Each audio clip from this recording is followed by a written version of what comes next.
Chapter 10. How a simple metal is allowed to play a part as if it had some kind of right over the man whom it encounters. Happily, at the very beginning, I had rented a post office box, of which Uncle actually had the key. A post office is very useful when one refuses without seeming to do so to give one's real address. A few days after this kiss, the memory of which would wake me up every night, I received a marvelous letter from Ravenhair. She wrote to me, "So that I may continue to paint seriously, my uncle has rented a small shop for me. I am expecting you to come there and have tea with me Saturday." At that time, I quit singing and passed all my Saturdays at her shop. My girlfriend even made a portrait of me.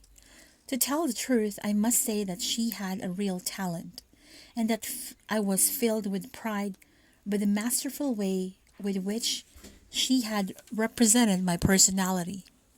In that portrait, I could better find out what I was for her. Without lying, I was much more in her eyes than a charming prince. I was much more of a conqueror, more manly, with maybe a secret inkling of cruelty. I asked her how she saw my character and if she really suspected me of having a secret and quite disturbing defects. She seemed to become indignant over this. I told her. Yet this portrait reveals a conquering and proud spirit with a secret sparkle of cruelty. She was dumbfounded and told me that I had too much imagination, and that, on the contrary, she had wanted to represent what I was for her. That is, the ideal man. And how could an ideal man have secret defects? I then asked her what were my apparent defects, since I had no secret ones. She replied to me with a bewildering foresight that it was a certain taste for the ivory tower. To gain her forgiveness, I assured her, and it was the real truth, that she was always with me in my ivory tower. She answered me that she had no doubt about that, but that it was a presence that I alone could perceive and that she could feel only in absence. How to conciliate my desire to have her to myself and that of not being able to be everything to her? She asked me what obstacle prevented me from being receptive and open. I hesitated a long while, and I decided to risk everything with her by pointing at a medal that she wore on her neck. She looked at me and with great surprise, "Don't you have the faith?" she asked simply. I said no, without adding anything. She implored me to explain the effect that the medal produced on me. I answered her, "It is an obstacle in the sense that it represents something which we will never be able to love together."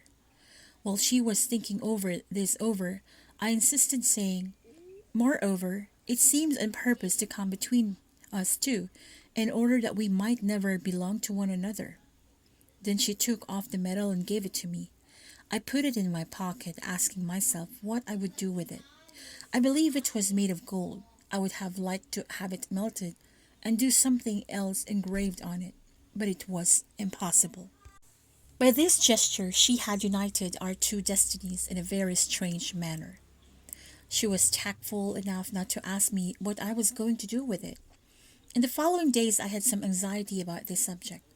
I had the temptation to get some information about this thing, which bore the qualifier miraculous. Not that I could believe in this or that this ornament had a power to perform miracles. According to me, nobody performs miracles. Those that are narrated, such as either invented or will later be scientifically explained. Nevertheless, I read that this medal was reputed to have brought back unbelievers to the faith. I did not believe in the reality of this fact, nor even, of course, in its possibility, but I feared that my dear friend, had this hope in her heart, which destroyed for me the gesture of giving it to me, of sacrificing the medal for me. On the contrary, in this new light, she had made a sacrifice. Was I stupid to such a degree? Was it not also stupidity to be tormented about this? A few months later, while we were both bent over her latest sketches in front of a wood fire fostering calmness, I softly asked her a question. Had she not given me her medal in the hope of converting me? Was it not just the oppose of a sacrifice? She snuggled in my arms and answered me. I never lie. Surely I want that medal to bring about your conversion. I ask that favor every night and morning, my poor dear, and also many times a day, maybe at every quarter of an hour or an hour. I did not know what to answer. I feared nothing from this medal and her prayers. For me, they were mere childishness. Nevertheless, I suffered as if I had been defeated. For on my part, I wanted her, with all my strength, as my colleague and without a medal. What was it between us? The more I thought of it, the more I saw the logic that a man should win, at least in such a strong and burning love like ours. But I said no such thing. Nevertheless, I knew that she could be all mine. She could not be all mine until she thought like I did. It was a matter of fact, or it was a matter of pride, but because I had to explain to her why I could not marry her. If she had shared my ideas and had been willing to help me in my mission, she would have acceded. I think to living with me very secretly in a marital way. Not only could I never get married, but I must also appear to be altogether virtuous. One winter evening, while I was drawing the curtains and she was serving tea, I thought that I had pricked myself with a pin forgotten in the tussle. I looked more closely and found it was a very small medal of white metal, I suppose of which the rather coarse ring had a defect which pricked. It was the same kind of medal, only much smaller. When I turned around, she was watching me. She had understood. So the curtain also needs to be converted? Said I with bitterness. Don't be absurd and mean, she answered. It is just because I am not absurd that I wish to understand what you expect from this talisman. She became angry and her face turned completely red. It is not talisman. Then what it is? An act of faith. A faith in what? Not in what? In whom? In her, the mother of Christ. If I use capital letters, it is because she spoke with capital letters. I did not wish to continue this useless conversation. I remained silent. She kept on talking in very low tones. One must believe that metal, wood, or paper has not the least importance. I know that it is this aspect of the issue which appalls you. In fact, a medal is only a simple way of exteriorizing one's faith, and not only of exteriorizing it, but also of increasing it. The fact of always carrying this medal on myself and of having it in the house where I work incites me to pray more often to her, who gave me Jesus Christ. Thus she had not really sacrificed her medal for me. She possessed many others. I do not know what prevented me from raping her at that very moment. She will never know how close she came to it. There followed a lengthy silence. I was trembling with anger. I would have liked to cry out my hatred. But I only said, "You are mine, and I cannot tolerate that you love something more than you love me." How strange you are! These two cannot be compared, and all that is religious belongings to another domain, and it is neither a matter of intelligence nor heart. Then what it is it? I asked with impatience. She answered softly, "The immense domain of the supernatural."